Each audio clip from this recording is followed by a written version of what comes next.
when they granted warrants to spy on President Trump's campaign. This is the judge who handled the Kevin Kleinsmith case, an FBI lawyer who lied to the FISA court to help get those warrants and was given a slap on the wrist by Judge Boasberg. Not my words, the Wall Street Journal said it, because it was. He was a member of the bar, lied to a court, and got some probationary sentence. So now this judge said, turn the plane around, and now he's been assigned the Heith case. And I'm just asking, do you think Judge Boasberg should recuse himself from that case? Look, I think this is a classic case where the Chief Justice should intervene. I mean, when you have a blatant, continuing record of prejudice, that judge should not be put in charge of a case. And as I said earlier, I'm not for going through the whole process of impeachment because I think it's at a practical level not possible. I am, however, for using the potential capacity of the Congress to simply defund, which Jefferson did and which clearly is possible. But I think what you just described is illustrative of why I use the term coup d'etat. You have a small group of people who believe that they have the right to arrogate rejecting the American people and doing whatever they want and cooperating with people who clearly were behaving illegally. I mean, that's one of the great tragedies of the last 6 or 8 years is it's the government which has been illegal. It's the FBI which was illegal. And how can you possibly have the rule of law when the people in charge of the law are illegal? I think in that case, you raise a very powerful point. Mr. Larkin. Boom.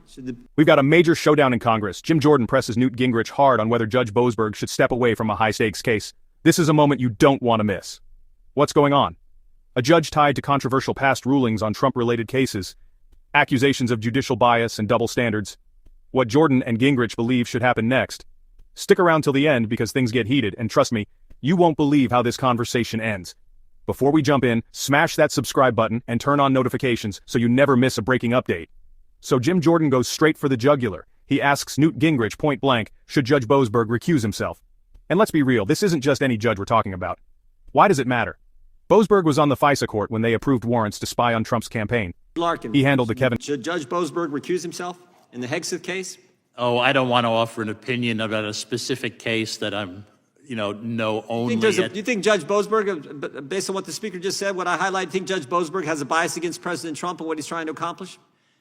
That's just phrasing the same question another way. I don't want to comment on a pending That's what we do in Congress. That's what yeah, I know. A lot of time. Yeah, when I was an agent, we did the same thing to see if we could get the suspect to say something different. How about this, Speaker Gingrich? I think you're exactly right. We have 3 avenues to address this. We can do legislative, which we're going to do tomorrow. We're going to pass Chairman Iss's bill, which says that some district judge injunction doesn't apply nationwide. We may want to come back with another bill that says automatic appeal to the Supreme Court, what you've suggested, and we're looking at that very thing. Second, we have oversight, which is what we're doing now.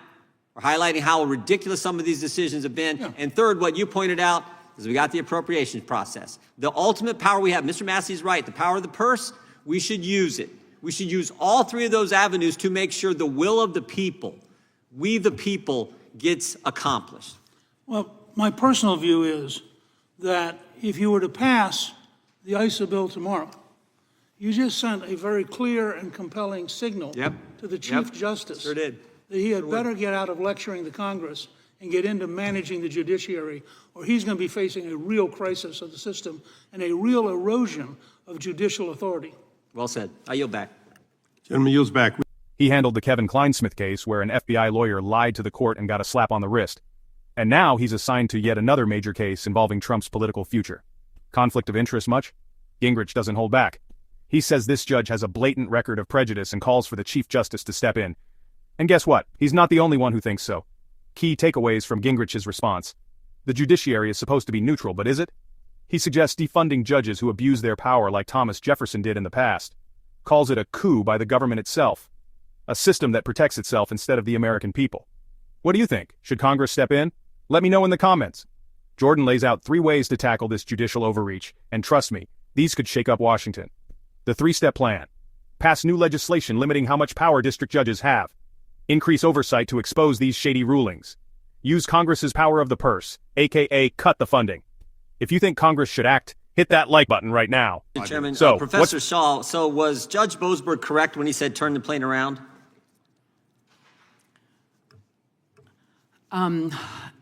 So, I think that protecting the jurisdiction of his Wait, court. that wasn't the question. Was he correct when he said, turn the plane around, bring the guys back who harassed Miss Romero, drove her out of her home, harassed her neighbors, shot her car? Was he correct when he said, turn the plane around, bring those individuals back to the United States? Based on the record before him, I think that was an absolutely defensible decision to have made in the time-pressured condition. Miss Romero, what do you think? You agree with the professor and with the judge? By the way, three of those individuals on the plane, Thomas Murillo Pena was wanted for kidnapping in Chile, was in the Denver area where they got him. Javier Vargas Lugo, attempted kidnapping, was in the Denver area. Nixon Azusa Perez was in the Aurora area. He may have been one of the guys who harassed you. Do you think that plane should have came back and brought those individuals back to the United States? Oh, what's the big picture here? This isn't just about one judge, it's about how the system operates. If certain judges are allowed to play politics instead of upholding the law, then what happens to democracy? Will the Chief Justice take action? Will Congress pass new laws to stop activist judges? Let me know your predictions in the comments below. One thing's for sure, this fight isn't over. Jim Jordan and Newt Gingrich just sent a message that Washington can't ignore. And we'll be covering. I feel safer every time a plane is loaded up and leaving this country. Yeah, I was, the previous member from California talked about your riveting testimony. One of the lines you had in your testimony that got everyone's attention was, quote, there are no government programs to grant citizens temporary protected status from imported gangs in our country. Amen to that. There is none. And that's why this is so important that we move these people out. Mr. Speaker, should the judge who's been assigned the Heith case, Judge Boasberg, should he recuse himself from that case? And understand the standard. I know you do, Speaker. The standard is a reasonable person. Would a reasonable person believe that this judge can't be impartial with this case?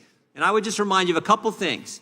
This is the judge who was on the FISA court. And we'll be covering every update right here on this channel. Subscribe for the latest political showdowns. Drop a comment.